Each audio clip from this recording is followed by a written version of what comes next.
When were you married? Pardon? When were you married? Well, I don't answer those questions, sir. Well, we leave our personal questions out of this, sir. All right. Well, this is where I first come over and I brought my little 13-year-old cousin with me. Remember that? The world will forever remember Jerry Lee Lewis as the killer in the world of rock and roll, who had ambitious plans to dethrone Elvis Presley as the king of the genre. But then he had a sudden fall from grace after he married Myra, his 13-year-old second cousin. Join us as we break down Myra's side of the explosive marriage. A musical duo is born. Born as Myra Gale Brown, there isn't much known about the woman who would make headlines at the age of 13. She was born into a musical family in Vicksburg, Mississippi on July 11, 1944. Her parents were Lois and Jay Brown, a talented electric bass player, but he didn't choose to pursue music. He was known to be a family man who took pride in taking care of his wife and two children, Myra and Rusty. In 1949, the family moved to Memphis, Tennessee, when Jay took a job at Memphis Gas Light and Water Company. The family was getting by, but it was Brown's job that would take a toll on them. You see, back then, working standards for labor in dangerous jobs were hardly regulated.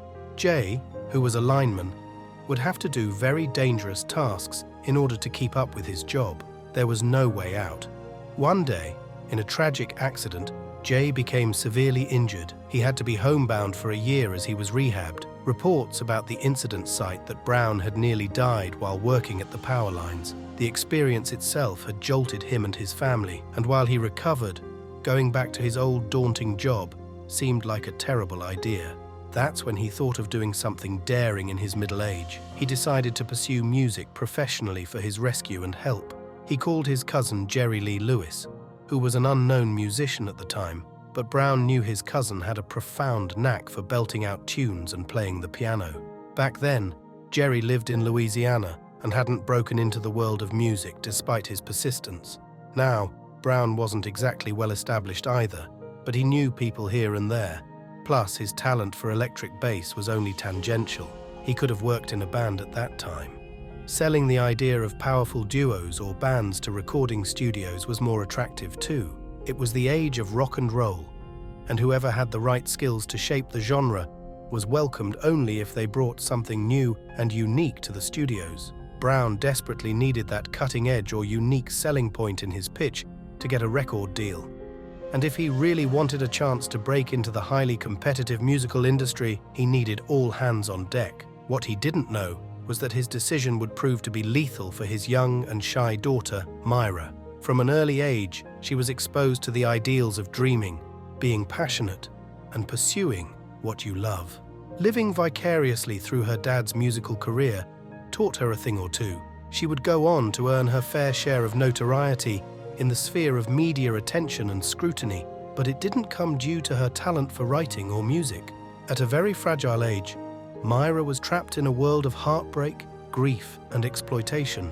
When Myra met Jerry, Brown was extremely enthusiastic about forming a band with his cousin Jerry. He knew that Jerry had some experience with dealing with recording studios in New Orleans, but he definitely lacked the right contacts with music moguls. That pitch was enough for Jerry to give it a shot. Away from home, he arrived in Memphis with a backload of dreams that were about to come true.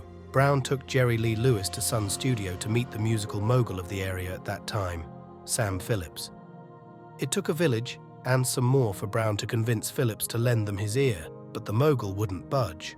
After all, Brown was himself a worn-out lineman who was trying to crack into the music industry with a young maestro. Even virtually, the pairing didn't seem to work, but eventually, Phillips would give them a chance through his producer and engineer, Jack Clement. The music mogul was in Florida at that time, but when he listened to Jerry's powerful vocals, he was both inspired and fascinated. For Clement, Jerry had recorded 2 songs. The first was his rendition of Ray Price's Crazy Arms, and the second was his own composition of End of the Road. Those 2 recordings were enough to earn the singer his well-deserved title of The Killer. Both Phillips and Clement thought he was born to be a star. His sudden popularity at Sun Studio meant that Brown had earned himself some solid points since he was the one who brought Lewis to Memphis. He got the credit for introducing the young, misguided singer to the world of rock and roll. This is why he had opened his doors to his cousin. 2. In 1956, Louis moved into the loving Brown household. The duo had to make several visits to the studio. They would come back, discuss their plans, and even jam too. Brown's wife, Lois, would serve them meals, and children Myra and Rusty would look at their second cousin with extreme awe and fascination. In Myra's own words, they couldn't believe they were related to someone as cool as him, and when he opened his mouth to sing, or whenever he played the piano, they would find themselves being drawn to their distant cousin even more. During a very short period around December 1956, Louis began to record as a solo artist and as a session musician for other big names that were associated with Sun Studios. In particular, he worked extensively with Carl Perkins and Johnny Cash, who described him as a king on the keys and a monarch of rock and roll. Whenever he held the microphone, within only the first 2 years at Sun, Louis had worked with Perkins on songs like Matchbox, Your True Love, and Put Your Cat Clothes On.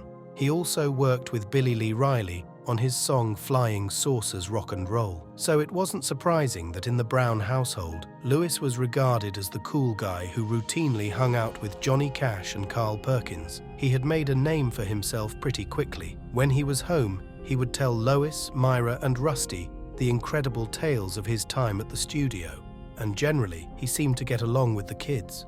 Initially, Myra wasn't really impressed by her second cousin. He had a terrible sense of dressing and would typically wear red plaid shirts that made him look like a country boy. Louis also didn't have an incentive to keep up with grooming. According to Myra, he had a $1 haircut that made his ears stick out.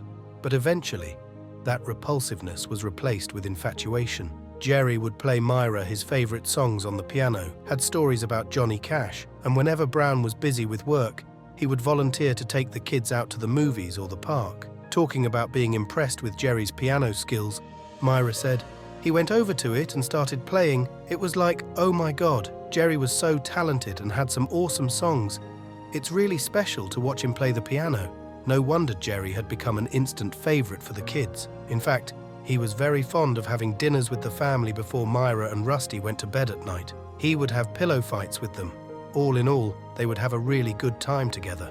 The Brown parents were generally very happy with their house guest too. After all, his musical talents had turned Jay's life around. He was no longer required to work a dangerous job that pulled in little returns in wages.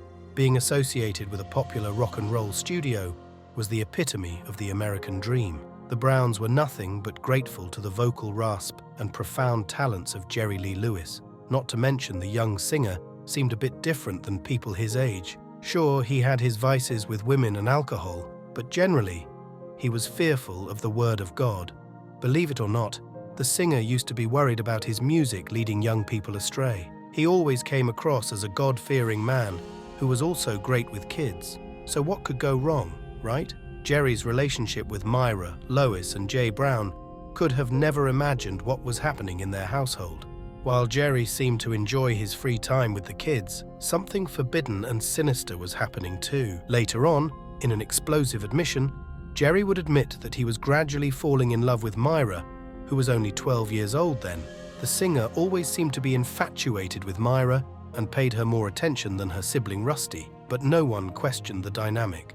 Myra was the eldest child and was intelligent for her age. It made sense why Jerry was spending more time with her or taking her out to the movies. During that time, the teenager Myra also felt like the luckiest girl in the world.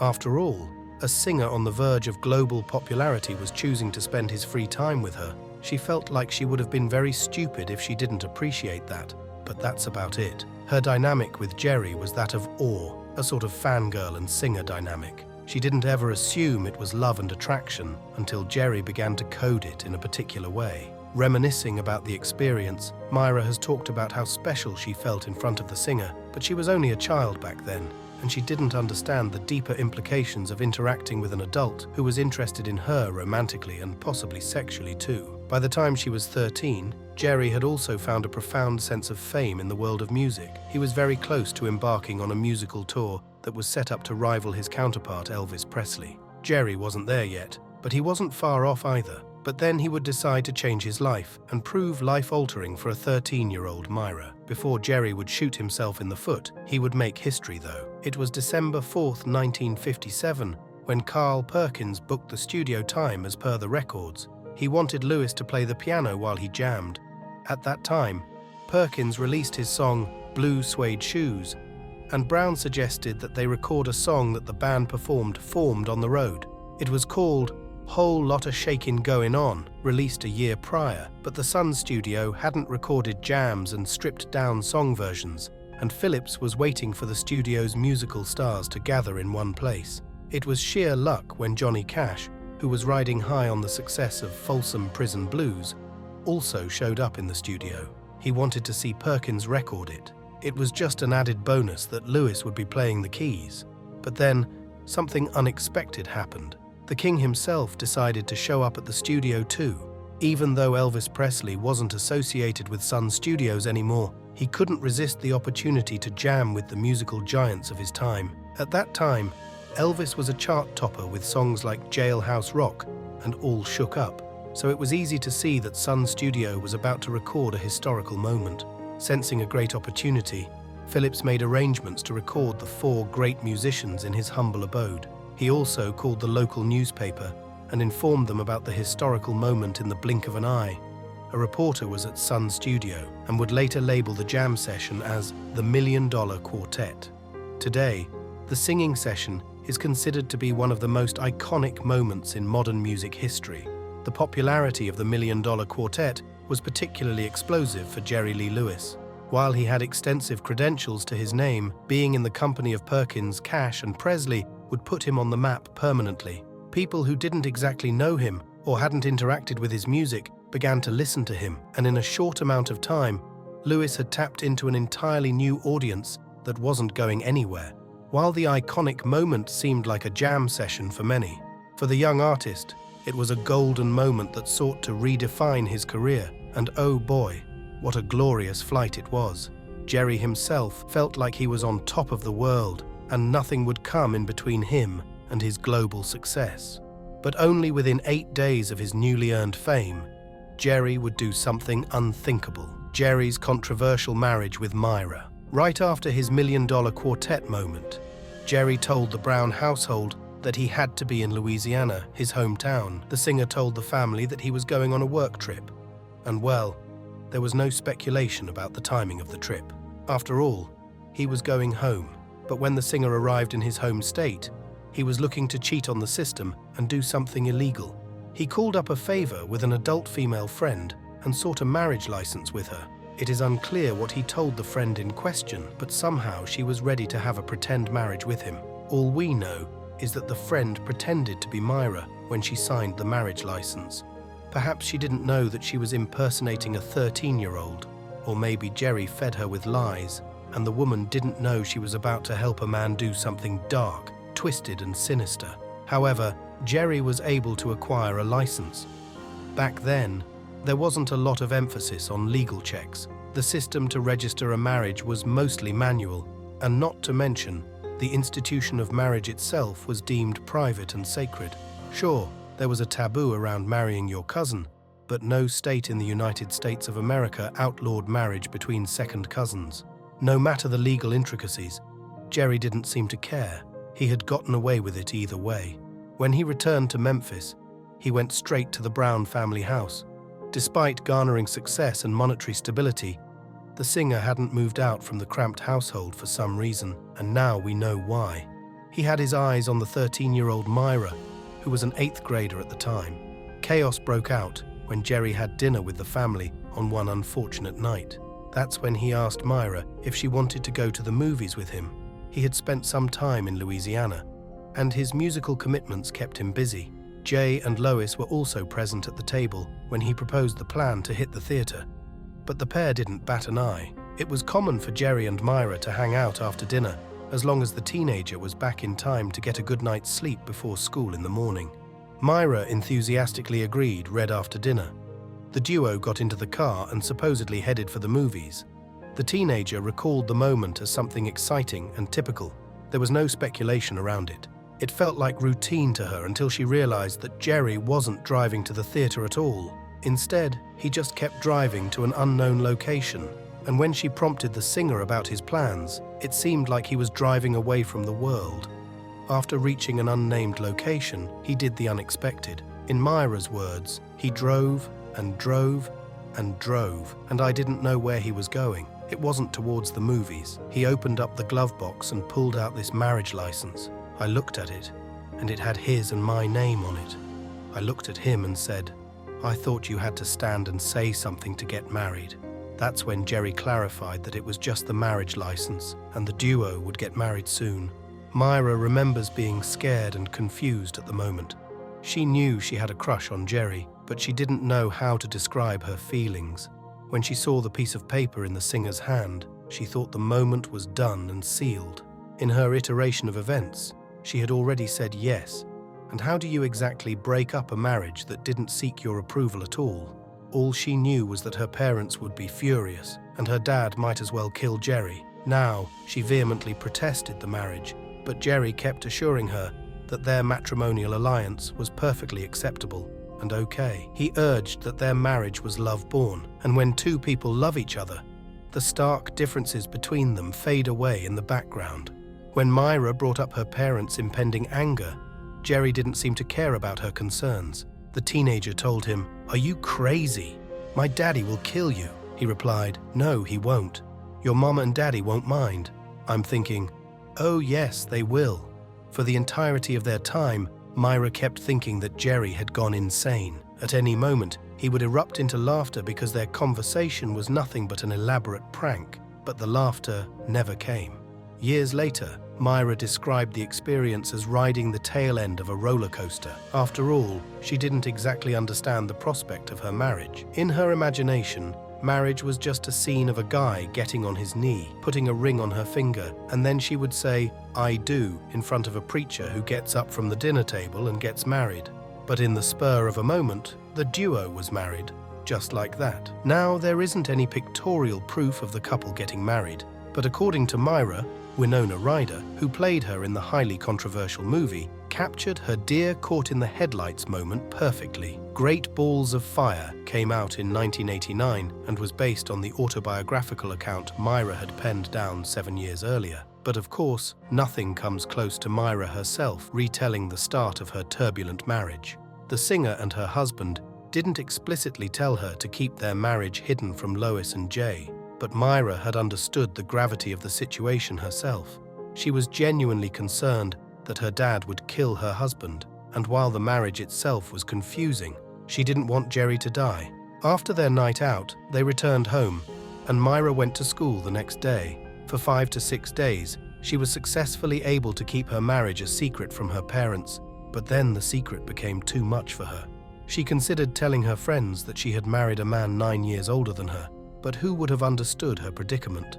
Everyone around her seemed to love Jerry anyway. Myra recalled that she didn't dare to say the words aloud either, so she left the marriage license in her room for her mother to find out before leaving for school. She placed the sinister piece of paper in her room and saw Jerry leaving for Sun Studios. She didn't bother to share her plan with her husband, who would have definitely forbidden her from exposing him to her parents.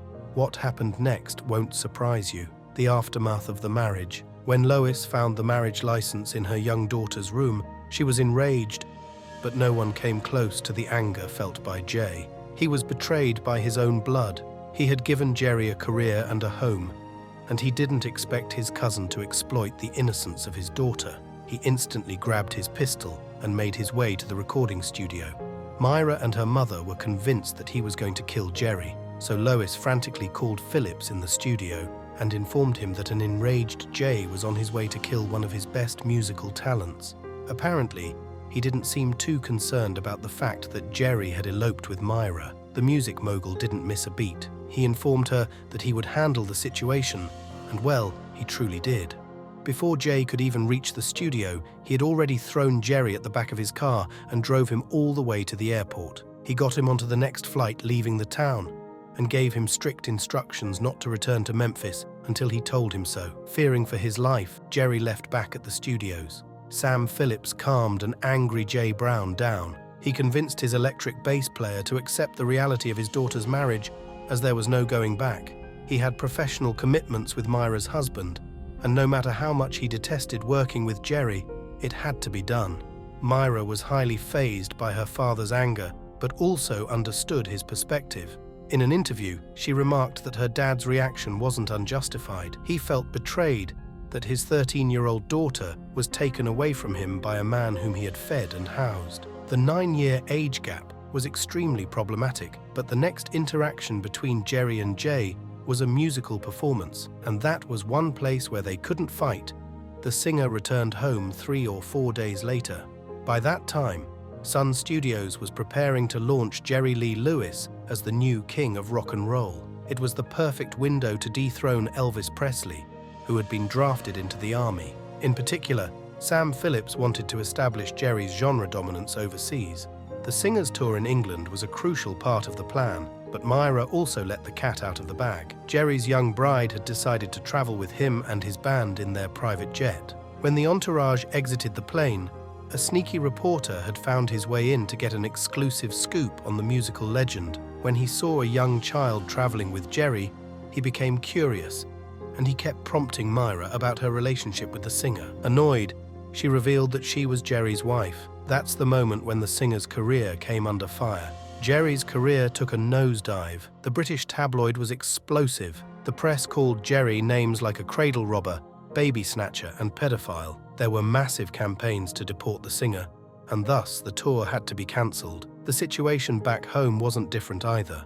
The news of the singer's child bride spread like wildfire, and several radio stations stopped playing his songs altogether. Perhaps Jerry was expecting the press and the music industry to treat him like Elvis Presley. The singer had also come under fire for marrying a teenager, Priscilla, but his music career remained steady. But the fall from grace is imminent when the visual is as stark as a 13-year-old child with an adult man. Jerry didn't have anyone to blame either. Despite Sam's opposition, he had insisted upon taking Myra with him. And well, the wife in question was a child herself. She didn't know any better either. In her famous memoir, Myra blamed the adults for not handling the situation better. Not to mention, no one even bothered to media train her. The results of her confession were explosive. Music stations went radio silent on Jerry's music. Concert dates dried up. People discarded their tickets, and executives cancelled his performances. Before the explosive news, Jerry reportedly made $15,000 a night, but then he struggled to make even a couple of hundred as his career took a deep nosedive. More importantly, people didn't want to associate with Jerry Lee Lewis anymore. As per Myra herself, even his closest connections pretended not to know him, so no one came to his rescue when the singer tried to recover from a colossal career hit. Yet during this time, he continued to love his young wife. One would expect that he blamed her for his fall from grace. Because of how the singer dealt with his marriage, he perhaps planned on hiding it from the public until Myra was at least 18 years old. But surprisingly, he didn't point the finger at his wife. Talking about the daunting experience, he said, "I ain't worried about this. This will work out. I'd marry you 1,000 times if that's what I needed to do." He never for 1 second blamed me. Even then, the major hit on his career meant that Jerry was a changed man. He became an alcoholic and consumed hard drugs before the couple's eventual divorce in 1970. Myra described him as a monster who would have a change of heart in a split second. He would berate her in one moment, and in the next, he would shower her with praises. The couple went on to have 2 children, but Myra never found true happiness with her older husband. In her memoir, she remarked that even though she was the child in the dynamic, she wasn't the one with the maturity to deal with her turbulent marriage. Eventually, Jerry relaunched his career with country music, and the world seemed to forgive him too, but he had lost Myra forever. While the duo remained amicable to co-parent their children, their relationship suffered when Jerry married her former sister-in-law, Judith, in 2012. That was the final nail in the coffin for Myra, who now lives a quiet life as a real estate agent and an author. Thanks for watching, and we'll see you in the next one.